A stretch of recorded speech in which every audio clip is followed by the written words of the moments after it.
Hey guys, had a question that was raised in my mind about the evidence out. Is there evidence outside of the Bible that God exists?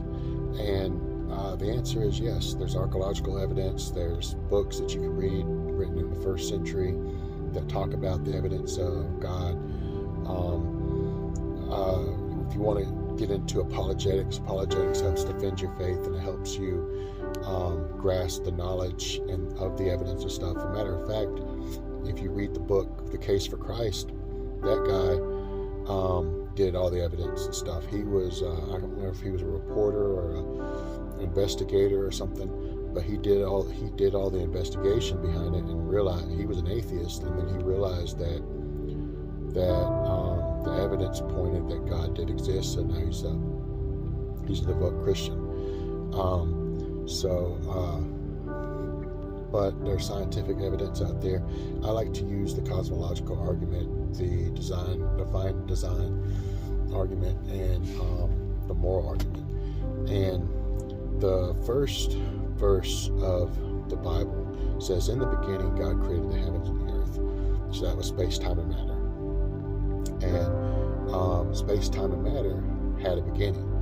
And in the beginning, God created space, time, and matter, because there wasn't no such thing as space, time, and matter. So it was spaceless, timeless, and immaterial.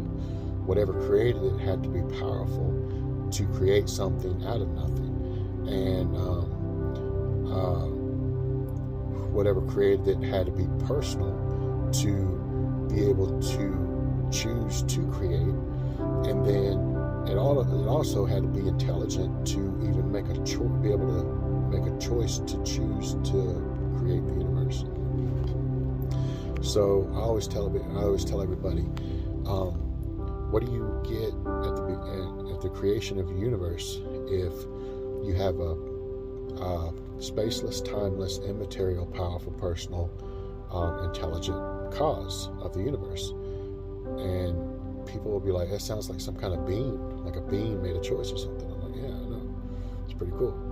But then you get the fine-tuning argument, and the fine-tuning argument is if you move the Earth or any planet in our solar system or the sun or the universe any which way at all, that it will change the structure of our planet, and it wouldn't just be able to sustain life. And so Stephen Hawking, he was the top physicist in the world before he died about 5 or 6 years ago, said that the expansion rate at the beginning of the Big Bang, the expansion rate was so precise. It was 1 part in 1,000 million, that if it was any different, it would have collapsed back on itself and would never develop galaxies. And it's just amazing on that how the space is fine-tuned, how the universe is fine-tuned. And then you get the moral argument that if you can find anything wrong, morally wrong out there, it proves that there's a God. And so if you could say that murder is wrong, well, that proves that there's a God, because if there was no God, then it's just a matter of your opinion. Okay, so it would be your opinion versus my opinion if murder is wrong or not. But since murder is wrong, there has to be a standard beyond us that creates that, or that makes that wrong. That standard beyond us is all righteousness, goodness, and justice. And any deviation from that standard is what we know is to be evil. Okay, so that's why we could say that murder is wrong, rape is wrong, theft is wrong. Without God, it's just a matter of your opinion. You can't say murder is wrong, rape is wrong, or theft is wrong. You can't say that. It's just your opinion versus mine, okay, or someone else's. So, but the cool thing is when you take all three of these arguments and you put them together, you get a spaceless, timeless, immaterial, powerful, personal, intelligent creator who created all things and sustains all things, and he's moral at the same time. And we haven't even opened the Bible yet, and these are all the attributes of the God of the Bible, okay, just from science alone. All right. So at this point, you can say, well, how do we know it isn't Allah that created? Well, right now, at this point that I'm telling you, you have no idea. It could be Allah. It could be Buddha. It could be whoever.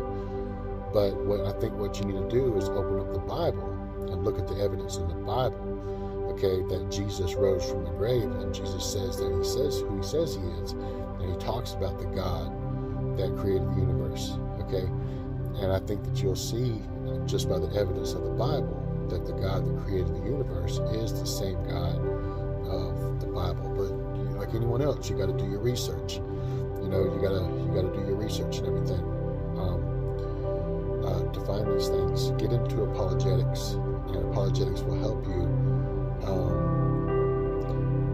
with defending your faith and learning all the evidence outside of the Bible. So, but I came to my mind. I just want to let you guys know and elaborate on that. All right, you guys have a good day.